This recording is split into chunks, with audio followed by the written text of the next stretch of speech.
내가 길이요 진리요 생명이라고 지금도 우리에게 손 내밀고 말씀하시는 예수님, 이 시간 우리를 향한 그 주님의 손을 붙드는 예배가 되길 간절히 소망합니다. 그래서 주님 걸으신 서망의 빛을 따라 우리도 예수의 길을 걷겠노라고 믿음으로 순종하며 주 앞에 나아갈 수 있도록 인도하여 주시옵소서. 아멘.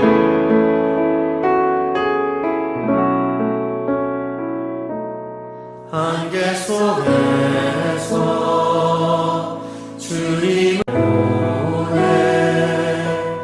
아무도 없을 것 같아 그곳에서 손 내미셔서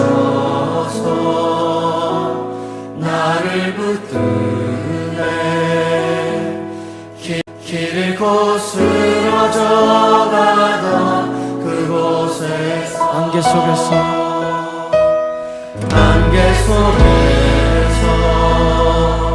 주님을 보내 아무도 없을 것 같은 곳에서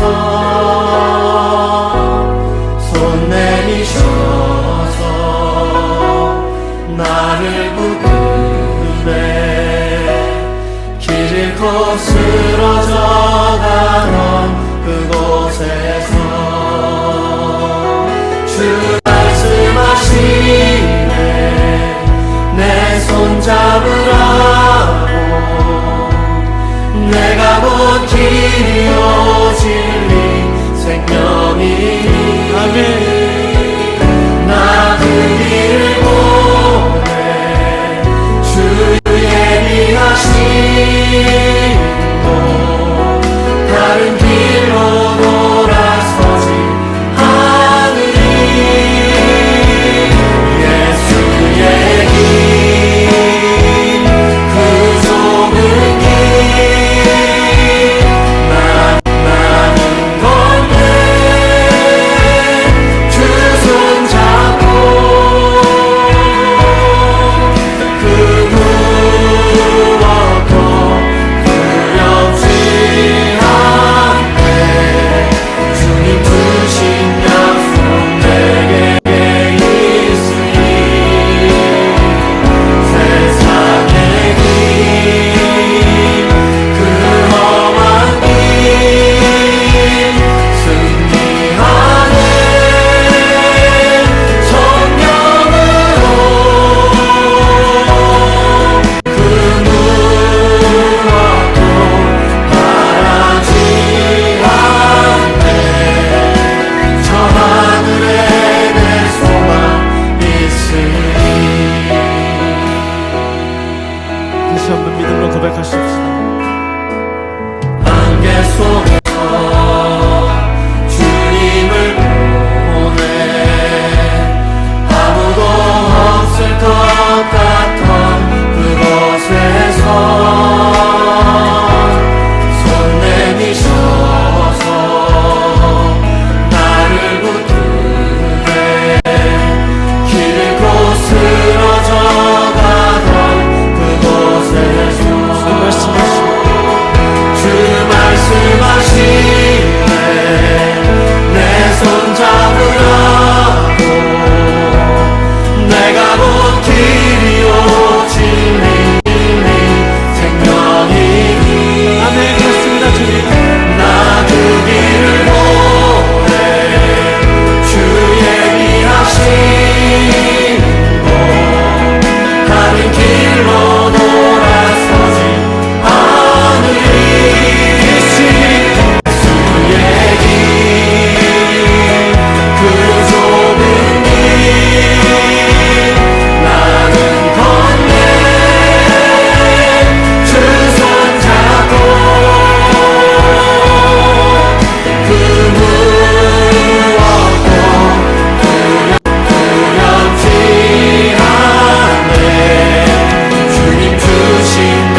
감사합니다.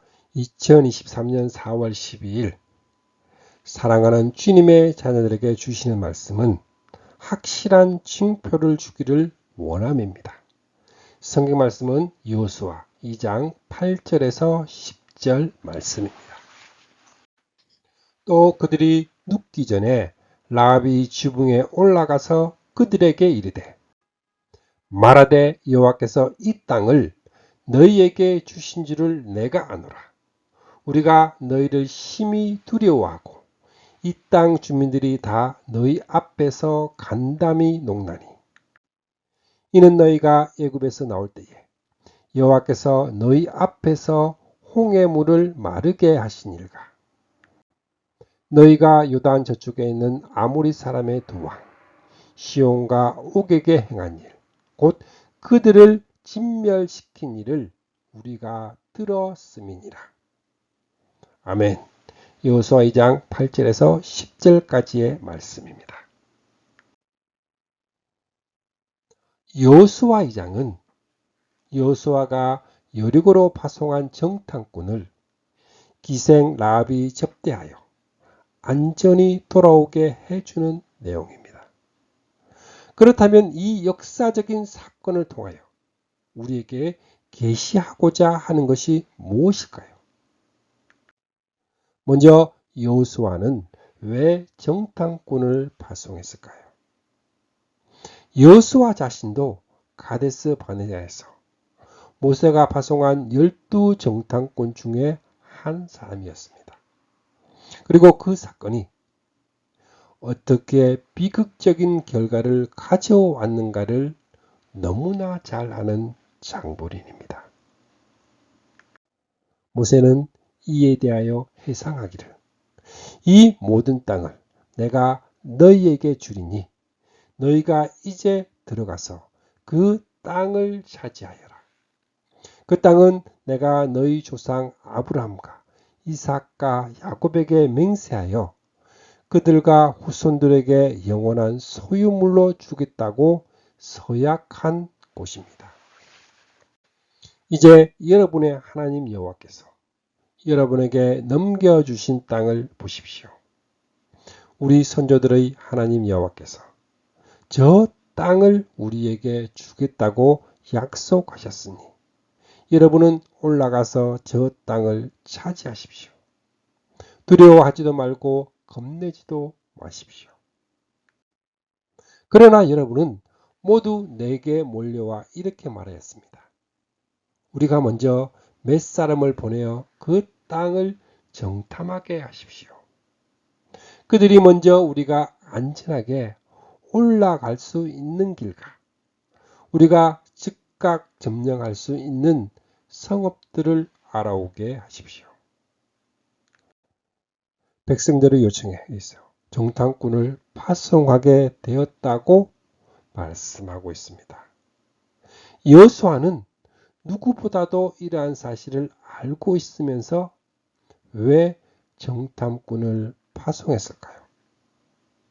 이를 살펴보기 위해서 정탐꾼을 보냄으로 얻은 것은 무엇이며 만일 보내지 않았다면 잃게 되는 것은 무엇일까요? 다시 말씀드리면 정탐꾼들이 실행하고 돌아온 일이 무엇일까요?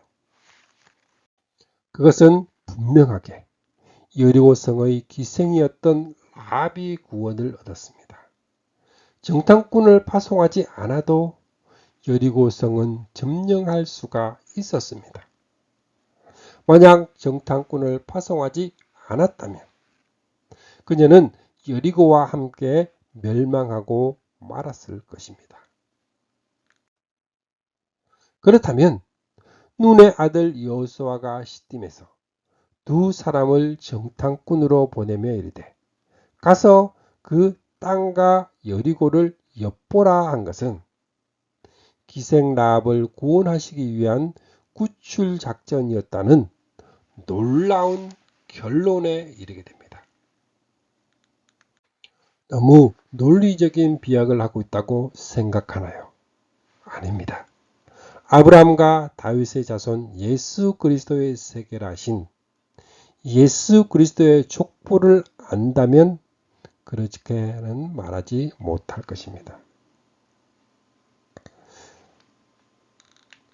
살몬은 라합에게서 보아스를 낳고, 보아스는 루sek에서 오벳을 낳고, 오벳은 이새를 낳고, 이새는 다윗 왕을 낳았다. 증거하고 있습니다. 이것이 우연이 된 일일까요? 라합이 다윗의 조상이 되고 예수 그리스도의 족보에 오르게 된 것은 우연이 된 것이 아닙니다. 라합이 구원 얻게 된 것은 여리고를 정탐하는 과정에서 우연히 얻게 된 행운이 아닙니다. 그녀가 존귀하신 예수 그리스도의 조상이 된 것도 어쩌다가 우연이 된 것이 아닙니다. 오히려 하나님이 라합을 구출하시기 위하여 여리고를 멸하시기 전에 두 사람의 전도인을 특공대로 파송하였습니다. 이렇게 보는 것이 성경을 구속사적인 관점으로 보는 것입니다. 민수기 13장의 정탐꾼들은 정탐했다는 내용이 자세히 기록이 되어 있습니다. 여호수아 2장에는 정탐했다는 기사는 찾아볼 수가 없습니다. 라합이라는 기생의 집에 유숙하였다가 창문을 통해서 탈출하게 되는 내용뿐입니다. 사실 정탐꾼들을 보냈기 때문에 여리고성을 무너뜨리는데 어떤 도움을 준 것은 없습니다. 그렇다면 그들이 여리고성에 파송되어 하고 온 일은 여리고를 정탐한 것이 아니라 두 사람 앞에서 행한 라합의 신앙 고백과 이에 따른 구원 요청입니다. 그리고 두 사람의 정탐꾼이 여호와의 이름으로 맹세하고 확실한 징표를 주고 왔습니다. 이에 관하여 신약성경은 설명하기를 믿음으로 기생 라합은 정탐꾼을 평안히 영접하였으므로 순종하지 아니한 자와 함께 멸망치 아니하였도다. 정탐꾼을 영접한 행위를 믿음의 순종으로 보고 있습니다. 야고보서에서는 기생 라합의 선한 행동이 좋은 예입니다. 그 여인은 이스라엘 정탐꾼을 숨겨두었다가 다른 길로 안전하게 보내주어 구원을 얻었다고 말씀합니다. 기생 라합이 정탐꾼을 영접하고 접대한 행동은 믿음으로 행동했습니다. 그 결과 의롭다 함을 얻었습니다. 그렇다면 라합은 누구를 믿음으로 의롭다 함을 얻었을까요? 타락한 인간에게 최대로 중요한 일은 하나님 앞에 의롭다 함을 얻는 일입니다. 그런데 기생 라합은 이를 얻었다고 말씀합니다. 중요한 것은 신구약을 통해 죄인이 의롭다함을 얻을 수 있는 길은 여러 방법, 여러 길이 있는 것이 아니라 오직 예수 그리스도의 대속의 공로를 믿는 길뿐입니다. 다른 방법이나 다른 길은 없습니다.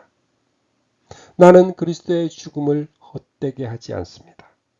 만일 우리가 유대교의 율법을 지켜서 다 구원을 얻었다면 그리스도의 죽음은 헛일이 되었을 것입니다.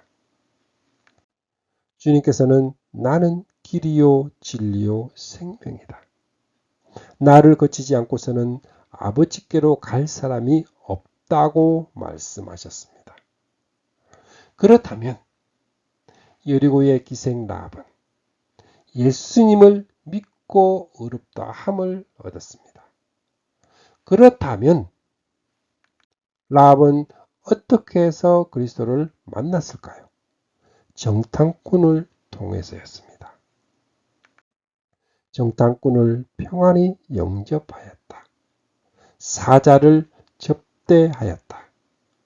라합이 정탐꾼을 영접하고 접대하였음을 증거하고 있습니다. 기억해야 하는 것은 정탐꾼은 사사로운 정탐꾼이 아닙니다. 하나님의 구속사역을 수행하는데 쓰임을 받고 있는 여호와의 군대요, 주의 사자입니다. 구속사역의 주인공은 예수 그리스도입니다. 라합이 그들을 영접함이 곧 그리스도를 영접함이요, 그들을 접대함이 곧 그리스도를 접대한 것으로 여김을 받습니다.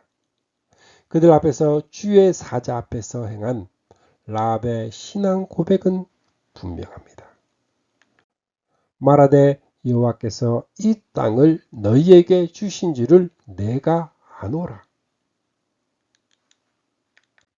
이는 너희가 애굽에서 나올 때에 여호와께서 너희 앞에서 홍해를 마르게 하시니까. 가나안 입성을 저지하기 위한 마지막 대적자들. 너희가 요단 저쪽에 있는 아모리 사람과 두왕 시온과 옥에게 행한 일, 곧 그들을 전멸시킨 일을 우리가 들었음이니라. 라합의 믿음은 맹목적인 것이 아닙니다. 듣고 알게 되면서 가지게 되는 믿음입니다. 라합은 이스라엘 백성이 어떻게 해서 출애굽을 할 수 있었으며 여기까지 올 수 있었는가 하는 구속의 역사를 알고 있었습니다. 그의 고백의 절정은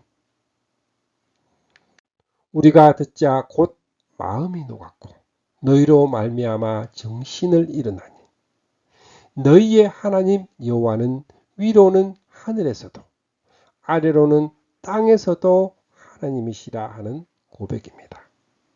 이는 유일신을 믿는 하나님 중심의 신앙임을 의미합니다. 그러므로 이제 청하노니 내가 너희를 선대하였은즉 너희도 내 아버지의 집을 선대하도록 여호와로 내게 맹세하고 내게 증포를 내라. 나와 내 가정의 생명을 죽음에서 건져내었으니 확실한 증포 주기를 구원을 요청합니다. 이보다 더 진실한 신앙 고백은 구약 성경에서 찾아볼 수가 없었습니다. 그는 목숨을 걸고 신앙을 고백합니다. 정탐꾼들은 개인 자격으로 맹세하지 않았습니다. 주의 사자로서, 그리스도를 대사로서 그분을 대신하여 그에게 맹세하고 확실한 징표, 곧 붉은 줄을 창틀에 매도록 징표를 주었습니다. 라합은 맹세, 곧 언약에 참여하고 이에 대한 표를 얻게 되었습니다. 라합은 언약 백성이 되었습니다. 누구든지 내 집 문을 나서 거리로 가면 그의 피가 그의 머리로 돌아갈 것이요 우리는 허물이 없으리라. 그러나 누구든지 너와 함께 집에 있는 자에게 손을 대면 그의 피는 우리의 머리로 돌아오려니와. 그의 피. 이를 금한 것은 유월절의 밤에 그 피를 문 상인방과 좌우 문설주에 뿌리고 아침까지 한 사람도 자기 집 문을 나가지 말도록 하라. 똑같은 말씀입니다. 이는 언약하시고 맹세하신 그 언약 밖으로 나가서는 구원이 없음을 의미합니다. 라합은 언약을 믿었습니다. 믿을 뿐만 아니라 목숨을 내걸고 주의 정탐꾼을 접대하고 숨겨주었습니다. 안전하게 탈출할 수 있도록 실천에 옮겼습니다. 이것을 믿음장인 히브리서 11장에서는 순종으로 보고 있습니다. 그리고 믿음의 징표로 붉은 줄을 창문에 메었습니다. 라합에게는 순교자적인 믿음의 순종이 있었습니다. 사실 이만한 믿음은 아무에게나 있는 믿음은 아닙니다. 미천한 기생 라합을 통해서 메시아가 태어나실 계보를 잊게 하심으로 말씀하신 대로 그리스도는 오셨으며 우리의 구원은 가능하여졌습니다. 그리고 꼭 기억해야 하는 것은 우리를 주감사교회 성도님들을 구출하시기 위해서 그 이상의 능력이 사용이 되었다는 사실입니다. 신약 성경은 설명하기를 믿는 사람들인 우리에게 강한 힘으로 활동하시는 하나님의 능력이 얼마나 엄청나게 큰지를 여러분이 알기를 바랍니다. 주님의 자녀인 우리를 멸망에서 구출하시기 위해서, 우리를 구원하시기 위해서 하나님의 능력이 사용되었습니다.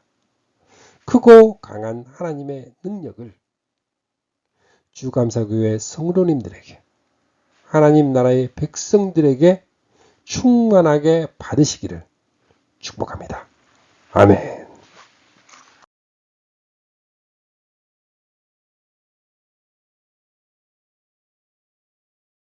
말씀을 통해 주님의 사랑을 느끼며 주님의 은혜의 축복을 받는 기도의 시간입니다.